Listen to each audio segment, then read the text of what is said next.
Selamat malam Bang, apa kabar? Malam, alhamdulillah baik. Ya, bagaimana Bang untuk kegiatan selama pandemi Bang? Kalau aku secara pribadi sih nggak ada gangguan yang terlalu gimana-gimana ya. Soalnya juga aku kan kerjanya di salah satu rumah sakit. Jadi ya mungkin ah nggak begitu signifikan terganggunya. Kecuali ya kawan-kawan medis ketika kadang mereka juga butuh pendampingan atau butuh teman cerita atau ya nggak jauh-jauh lah dari wilayah psikologi kan, kayak gitu. Oke Bang, terima kasih nih Bang udah mau hadir. Makasih banget Bang. Iya, iya, Eh, sama-sama, Mas. o- Oke Bang, kali ini kan temanya tentang apa ya? Kekuatan orang dalam di dunia pekerjaan. Nah, mungkin Abang ada pengalaman nggak sih tentang hal seperti ini? Mungkin apa ya, sebagai pembukanya dulu deh, sebagai pembukanya ada nggak sih pengalaman abang untuk seperti ini tentang kekuatan orang dalam di dunia pekerjaan? Oke, sebenarnya gini, aku gambarin dulu, orang dalam itu bukanlah hal yang negatif. Aku juga udah beberapa kali, lumayan sering sharing di Instagram tentang orang dalam ini. Karena sebenarnya orang dalam ini adalah bagaimana kita membuka relasi ke orang-orang lain. Sehingga relasi tersebut bisa kita, dalam kutip, manfaatkan untuk keuntungan kita atau keuntungan mereka gitu. Nah, orang dalam ini sebenarnya ya teman-teman kita juga, gimana caranya. Dan gini, orang dalam itu amat sangat bermanfaat dalam hal informan. Jadi ketika ada apa-apa, kita duluan yang diberitahu. Makanya itu, ketika relasi kita bagus, hubungan kita bagus dengan orang lain, ketika ada apa-apa, mereka ngingatnya kita. Misalnya nih, aku HRD di salah satu rumah sakit. Nah, misalnya mereka kerja di salah satu perusahaan, dan pada saat itu, selang seminggu mereka butuh HRD pengganti. Dan mereka siap menggaji aku 3 kali atau 4 kali lipat dari perusahaan lama. Mereka pasti nelpon aku, ini ada peluang nih, gajinya oke loh, mau ambil nggak? Nah kan tinggal kitanya, maunya seperti apa, mau ambil atau enggak. Nah itulah peran orang dalam seperti itu gitu. Dan juga sebagai HRD, aku kan juga punya teman-teman nih. Sebagai dalam tanda kutip orang dalam, aku pernah ditawarin gini, masukinlah aku ke rumah sakitmu, aku siap bayar lah 5 juta. Terus aku bilang, enggak lah, aku nggak mau. Integritas balik lagi, gimana caranya kita menjaga diri kita. Tapi kalau 6 juta aku masih mau, aku bilang gitu. Gak ada yang bercanda. Nah, ya gitu, ditawarin uang seperti itu atau ditawarin yang lain-lain. Bahkan apalagi di pemerintahan, nggak bisa kita pungkiri, banyak gitu yang memang ini mungkin anak ketua ini, anak pimpinan ini, anak sini, anak situ. Tapi ya it's okay, gimana cara kita membawa diri aja, gimana cara kita filternya kan, dan gimana caranya kita mengamankan diri kita ketika kita melakukan prosesi perekrutan itu. Seperti itu sih. Tapi mungkin bang, itu bagaimana sih bang tentang orang dalam sendiri kan? Mungkin kalau berbicara tentang uang nih bang, uang kan memang Hmm? harus disiapkan banyak nih. Tadi kan abang juga bilang 5 juta, mungkin juga lebih dari 5 juta nih. Hmm? Kadang-kadang orang dalam ini memanfaatkan keuntungan atau bagaimana sih bang dengan seperti ini? Gini, oke, balik lagi yang kayak aku bilang tadi, sebenarnya orang dalam itu bukanlah hal negatif, tapi kalau memang uh, gini, aku jelasin dulu prosesinya ya. Kita nih, aku sama Karis, pada akhirnya kita kenalan, kita kontek-kontekan, komunikasi kita bagus, kita oke, kita ngobrol atau kita ngobrol bareng. Nah, di suatu ketika uh, di perusahaanku, aku butuh tenaga. Dan ternyata background pendidikan Karis itu sesuai dengan kita. Nah, aku pasti bakalan hubungin Karis. Mau nggak nih kerja di tempat aku? Gajinya segini, segini, segini. Oh, Lumayan tuh, apalagi untuk karir pertamaku. Ya udah oke, berarti itu juga karis masuknya melalui jalur orang dalam, relasi seperti itu. Nggak mulu soal uang, karena ada hal yang lebih nggak bisa dibayar, yaitu harga pertemanan. Harga pertemanan tuh mahal sekali, dan itu nggak bisa dibeli pakai berapapun. Seperti itu. Dan aku selalu bilang ke teman-teman, eh, kalau memang belum ada kerjaan, bilang, sampein aja. Nanti walaupun aku nggak bisa ngasih kerjaan secara langsung, tapi aku coba cariin relasi-relasi, kenalan-kenalan lain, ya by rekomendasi gitu. Karena gini loh, misalnya di satu perusahaan, di bank lah misalnya, membutuhkan satu orang customer service. Nah, kalau memang dibuka rekrutmen besar-besaran, misalnya nih diumumin di koran atau di Instagram bahwa mereka lagi butuh customer service satu orang. Yang daftar mungkin 1.000, 2.000 orang, sementara mereka butuh satu. Nah, kalau oke, nah kalau memang mereka melakukan perekrutan secara besar-besaran, berapa duit yang harus mereka keluarkan untuk psikotes, untuk wawancara, untuk panitia, untuk ini, untuk itu. Jadinya kalah di kos, tapi misalnya by rekomendasi, misalnya ditanya ini, Dre ada nggak Dre rekomendasi untuk customer service? Ya ada, ya udah aku rekom. Jadi tinggal apa? Tinggal diwawancara aja, selesai. Nggak perlu keluar duit banyak-banyak untuk itu. Kayak gitu. Tapi sering nggak sih Bang ditemuin paling banyak ditemui di mana sih Bang? Kan kalau tadi kan Abang berbicara di rumah sakit nih. Nah, mungkin orang-orang dalam seperti ini kebanyakan ditemukan di mana sih Bang? Mungkin di pemerintahan, mungkin di eh, sekolah atau seperti apa sih Bang? Kebanyakan orang-orang dalam kayak gini. Nah, balik lagi dari prinsip di awal, yang namanya relasi sebenarnya ada di mana-mana. Ya, misalnya kita mau project ada, kita mau nawarin barang lah di satu SMA misalnya. Nah, dan kita kenal tuh sama kepala sekolahnya. Akhirnya kita ngobrol, kita buka komunikasi, akhirnya deal. Itu kan ada peran orang dalam juga, ada peran relasi juga kita dengan dia, seperti itu. Jadi bisa di mana-mana sih. Nah, kenapa orang dalam ini amat sangat penting? Nah, itu balik lagi ke diri kita. Gimana caranya kita persiapin diri kita untuk berkomunikasi dengan orang lain? Gimana caranya kita beretika? Gimana caranya kita bicara? Gimana caranya kita bersikap? Ketika kita udah oke dengan itu, kita mulai bisa membuka relasi dengan orang lain, membuat orang lain nyaman, sehingga mereka jadi teman kita. Nah, ketika jadi teman, sudah akrab, ya misalnya kita mau menjebolkan suatu proyek, kita udah kenal sama orang tersebut, ya udah kemungkinan kita memenangkan proyek itu lebih besar daripada orang yang nggak kenal seperti itu.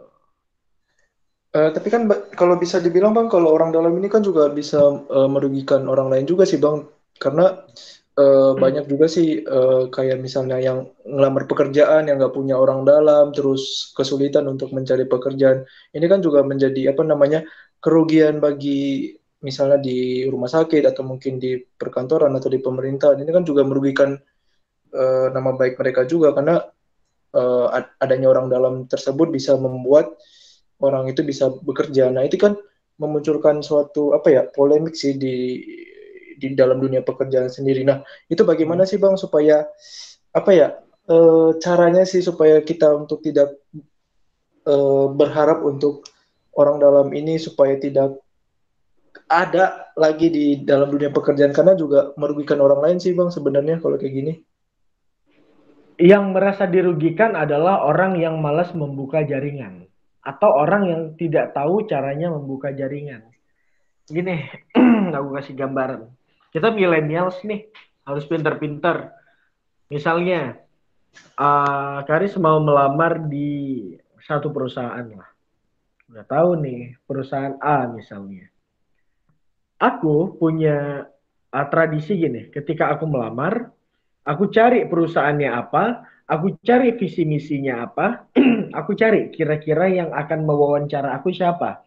Aku cari Facebooknya, aku cari Instagramnya, aku cari Twitternya, bahkan aku cari informasi sedetail mungkin tentang dia.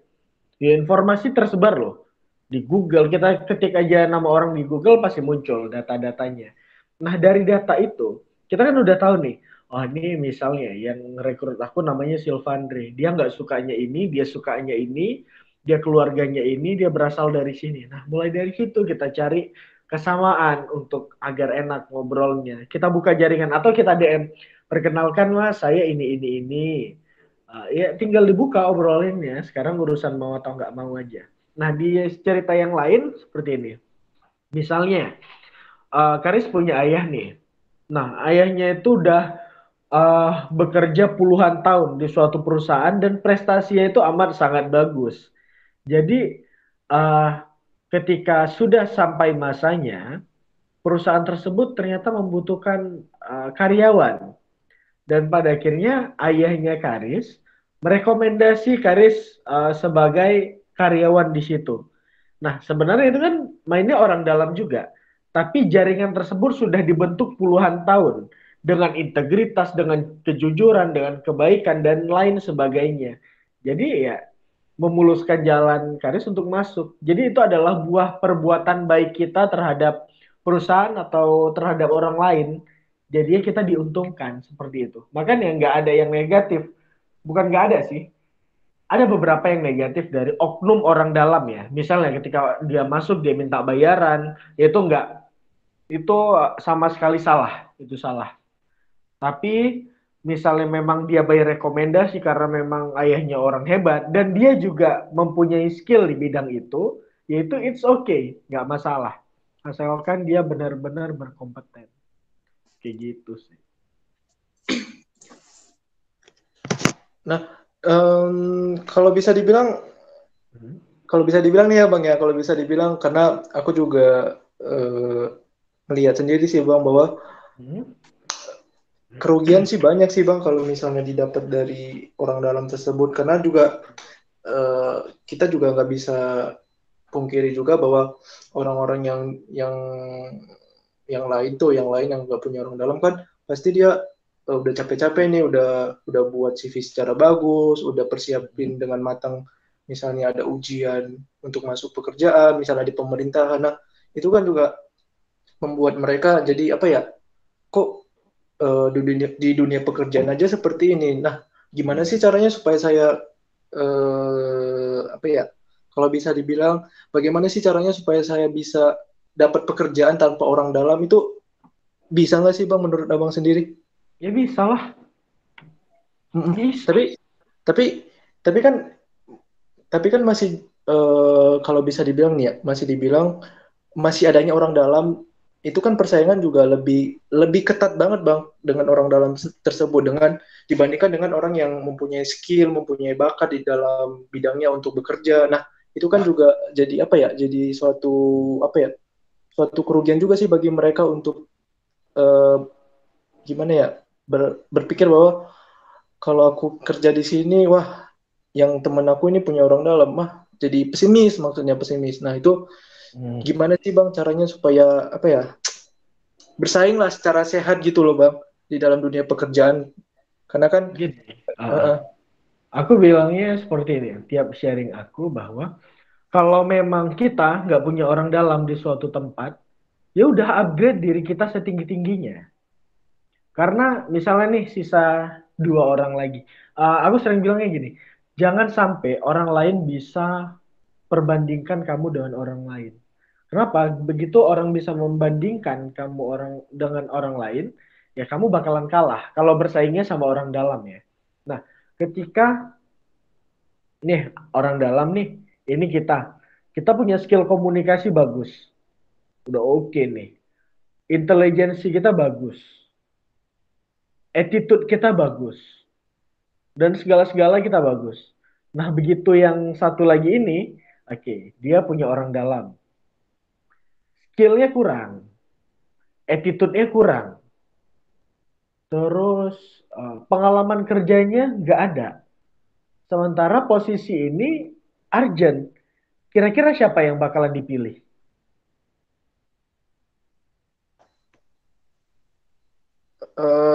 sorry bang maksudnya dipilih untuk bekerja? Ya, kalau bisa dibilang kan kalau yang dipilih pekerja pasti dilihat bahwa skillnya pasti dilihat dong Bang ketika apa namanya mereka melamar pekerjaan. Mm-mm. Seorang HR kan pasti mencari skill seorang pelamar pekerjaan. Tapi kan gini Bang, aku juga bingung ya Bang ya, karena aku juga masih mahasiswa dan juga sebentar lagi.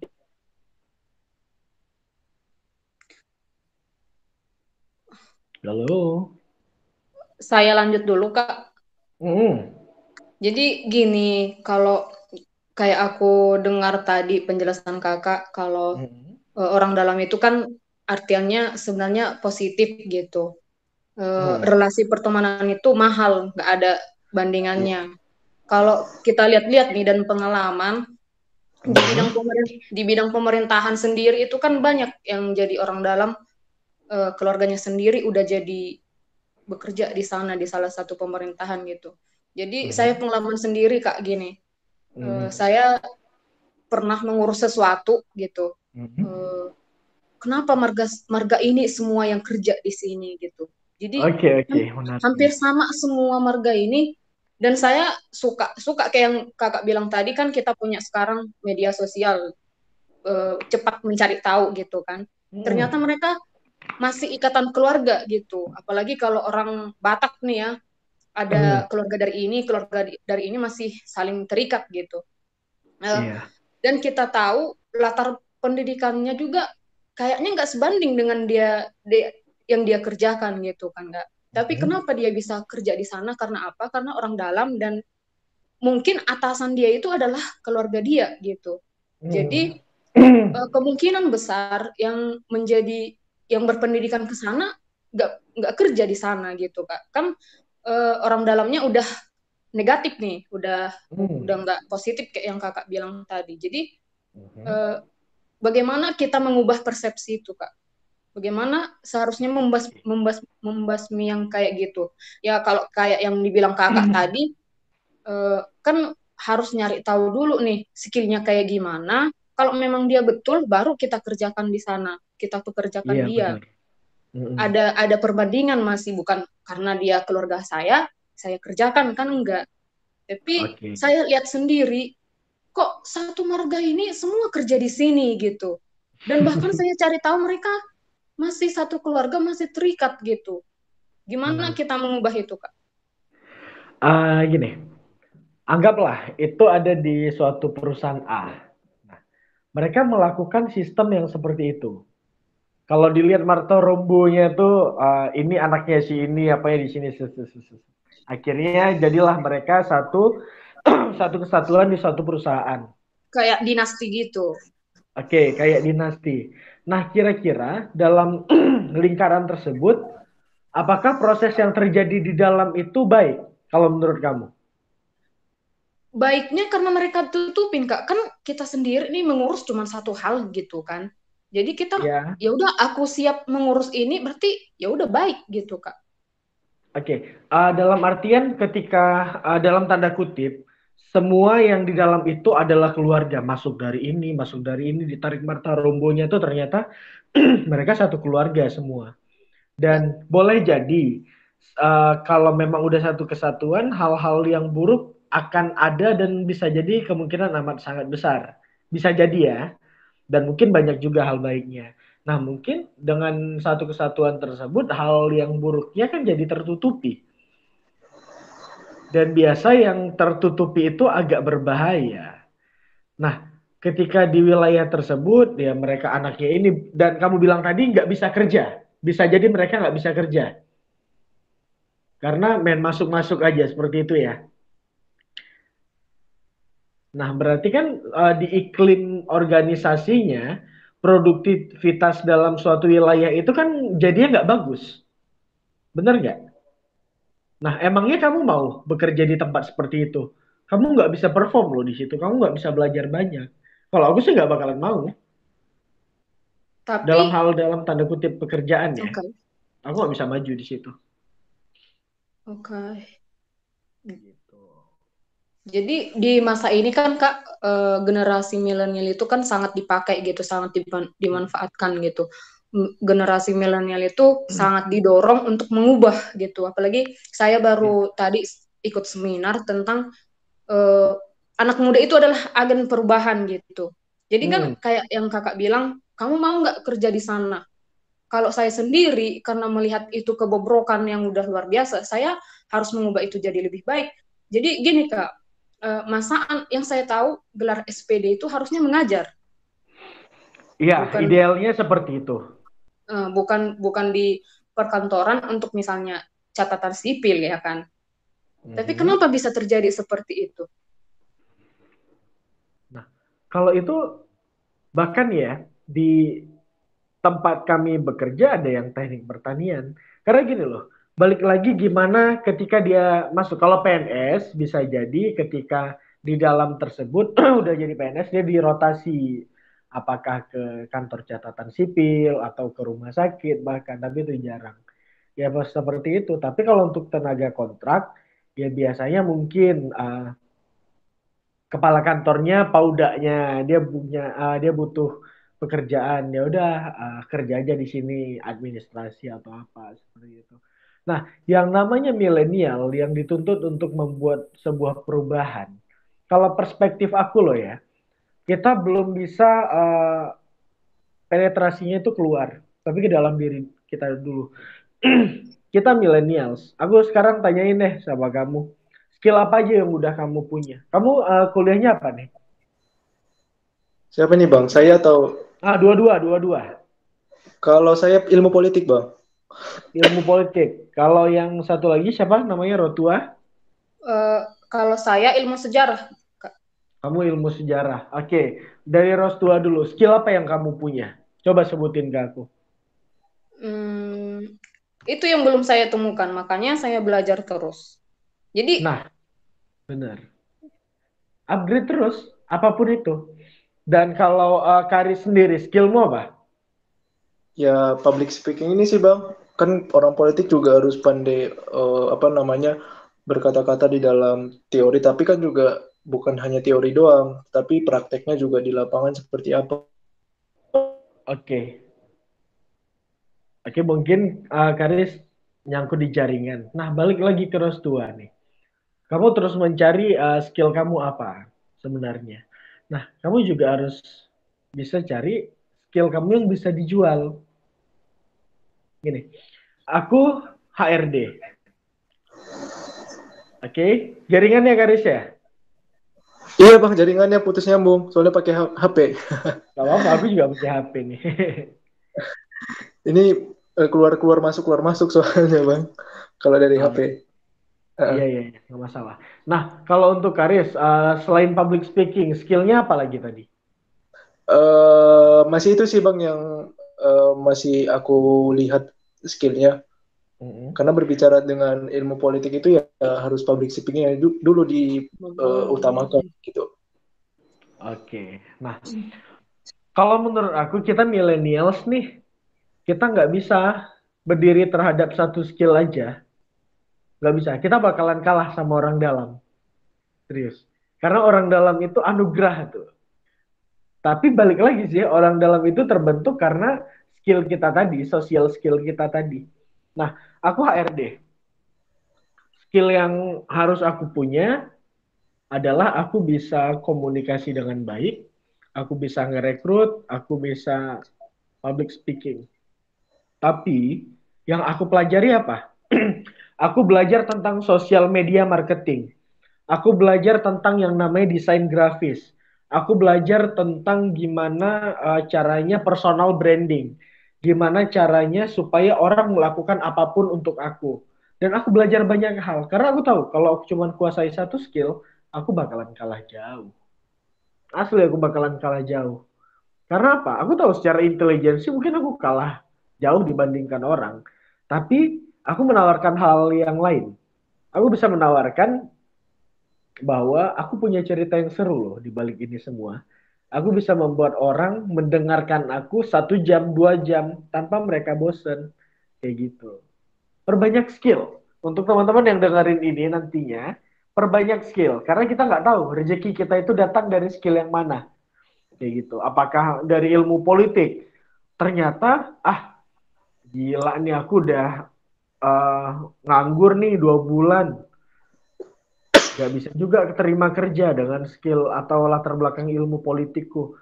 Tapi cobalah aku jualan punya teman, ternyata laku.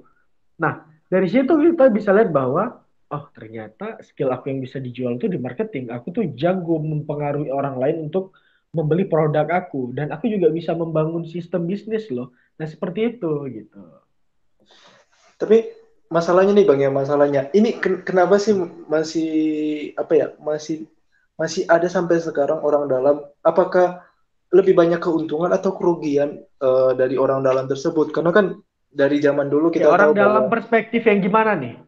ya maksudnya yang dalam perspektif yang negatif ya Bang ya, tanda kutip main duit lah, terus sengaja dimasukin oleh keluarganya lah supaya misalnya nih di bank nih keluar, misalnya ayahnya itu direktur bank. Nah, untuk gimana supaya keturunan bukan keturunan sih, mempertahankan kekuasaan ayahnya itu bagaimana keluarganya itu dimasukin, nah supaya ada pengganti untuk selanjutnya gitu. Nah, itu kan harus harus betul-betul dihilangkan orang dalam tersebut.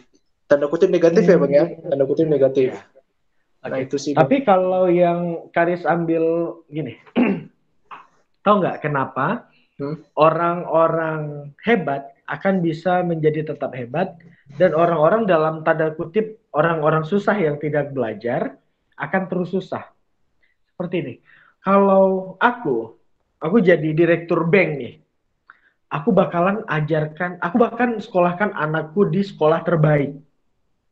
Aku akan masukin dia itu ke sekolah kepribadian agar dia bisa tahu yang namanya manners, public speaking, komunikasi, dan lain sebagainya.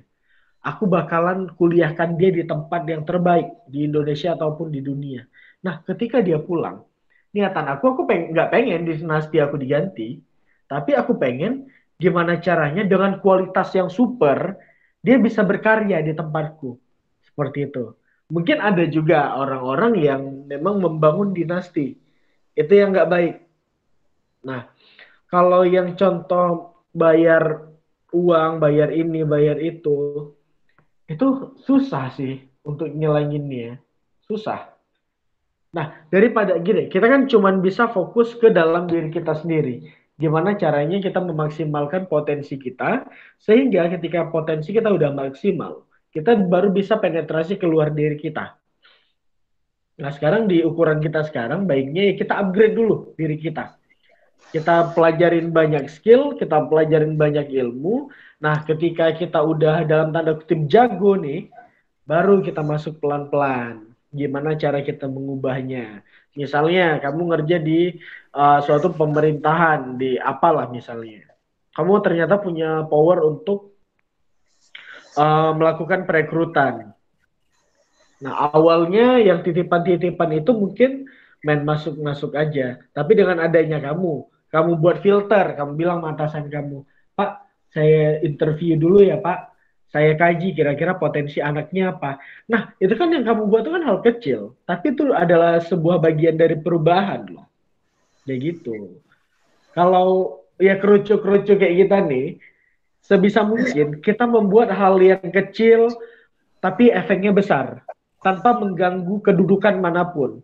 Tapi begitu nanti kita seiring waktu berjalan, nah baru kita mulai lihat celah. Oh, aku bisa melakukan perubahan di sini. Aku bisa melakukan perubahan di sektor ini. Seperti itu. Kita nggak bisa uh, merubah suatu negara kalau kita belum bisa merubah perilaku kita pribadi dulu gitu. Kayak aku baru-baru ini, bukan baru-baru ini sih, beberapa tahun ini tiap bangun tidur, aku pasti lipat selimutku, aku rapiin tempat tidurku. Dan ternyata itu efek banyak ke kerjaan aku. Misalnya, ketika aku harus ngelipat selimut, aku harus beres-beres, satu aku harus bangun lebih cepat. Nah, ketika bangun ya itu urusan lain tuh, mau tidur lagi atau enggak, atau mau ngaji dulu atau sholat atau apapun itu. Nah, ketika di kantor, ya udah aku udah seger. Pun kalau hari aku berantakan pada hari itu, ya aku pulang ya tempat tidurku udah rapi. Aku tinggal hidupin AC atau apa, aku tinggal rebahan. Kayak gitu. perubahan itu dari diri sendiri dulu, upgrade dulu. Dan untuk orang dalam tadi itu susah dirubahnya. Susah tapi bisa sih untuk yang nggak bener ya.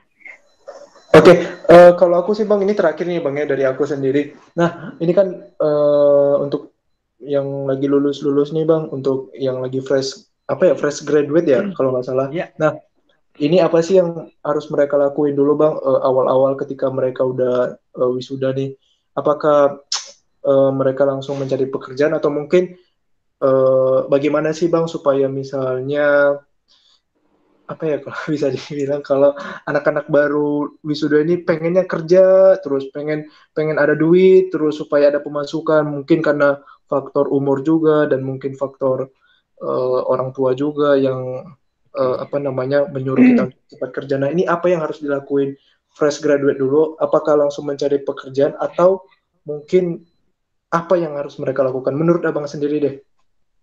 Oke, kalau memang mau langsung bekerja atau melamar kerja, aku ngomong pahit-pahit sih. Aku nganggur kurang lebih setahunan. Itu kurang lebih ada 200 lamaran yang aku kirim. Baik melalui LinkedIn, Jobstreet, atau kasih berkas yang ada wujudnya. Seperti itu. Nah, jangan berekspektasi terlalu besar untuk cepat dapat kerja. Rezeki itu datang ketika kamu siap. Nah, kalau memang kamu ngelamar, oke, kamu ngelamar, kamu buat CV yang bagus. Sekarang juga kalau memang bikin CV yang bagus pakai Canva bisa kok. Tapi ingat, modal fresh graduate itu adalah attitude. Attitude itu nomor satu. Karena gini, aku punya prinsip, kalau memang skill kurang, tapi attitude-nya bagus, itu bisa di coaching. Kalau attitude-nya kurang, skill-nya bagus, itu bisa di mentoring. Tapi kalau skill-nya berantakan, kalau attitude-nya berantakan, itu susah, nggak bisa apa-apa. Gitu. Nggak ada yang bisa, susah maksimalkannya. Nah, kalau memang mau bekerja, silahkan bekerja, nggak masalah. Tapi ya jangan kecewa ketika kamu kalah dengan orang lain. Kita nggak tahu loh, orang yang diterima itu dia udah berapa tahun berjuang. Skill apa aja yang udah dipelajari, jaringan mana aja yang udah dibentuk. Karena kebanyakan orang yang gagal dalam suatu lamaran itu dia langsung bilang, ah itu dia ada orang dalam tuh. Ah dia tuh kan kayak gitu karena bapaknya ini, itu. Terakhir apa? Dia jadi buat racun sendiri dalam hatinya, dalam batinnya. Sehingga kalau dadanya ini udah kotor, dia jadi malas belajar. Ah ngapain aku belajar? Toh yang diterima juga orang lain. Ya seperti itu. Dia membuat dirinya sendiri hancur gara-gara orang lain yang belum tentu perspektif dia itu benar. Gitu. Belajar menerima. Belajar skill-skill lain di luar skill kamu. Seperti itu sih. Jangan cepat puas lah. Mungkin Rustua ada lagi mau ditanyakan Rustua? Mumpung terakhir, ada nggak Rustua?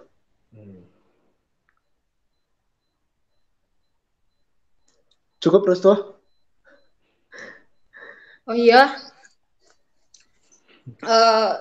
sebenarnya kalau dibilang kayak yang dibilang Kak Silpandri itu, saya sangat setuju ya kalau sebenarnya orang dalam itu sebenarnya kita sangat perlu. Itu adalah harga yang paling mahal. Tapi aku nggak ada pertanyaan lagi, tapi yang saya kecewakan adalah kadang yang masuk ke dalam satu pekerjaan itu menurut saya bukan di tempatnya gitu. Cuman itu sih yang mau saya sharing-sharingkan sebenarnya sama kakak tadi. Iya, nggak cuman kamu yang ngelihat kayak gitu, aku juga melihat seperti itu kok. Iya, dia mungkin sarjana teknik harusnya bergerak di permesinan atau yang lainnya. Ini hanya dalam tanda kutip ya, bukannya administrasi itu nggak baik, nggak rendah dari segalanya nggak. Tapi seharusnya kan si sarjana teknik ini dia melakukan pekerjaan secara teknis permesinan. Itu memang posisi dia. Kalau untuk posisi administrasi, anak SMK pun, lulusan SMK juga bisa ngelakuinnya. Tapi ketika kita menempatkan orang yang tepat di posisi yang tepat, kita bisa jauh lebih bisa berkembang. Dan balik lagi, dan ternyata posisi tersebut nggak ada. ya kayak gimana. Sementara dia butuh kerjaan, ya udah jalanin aja dulu.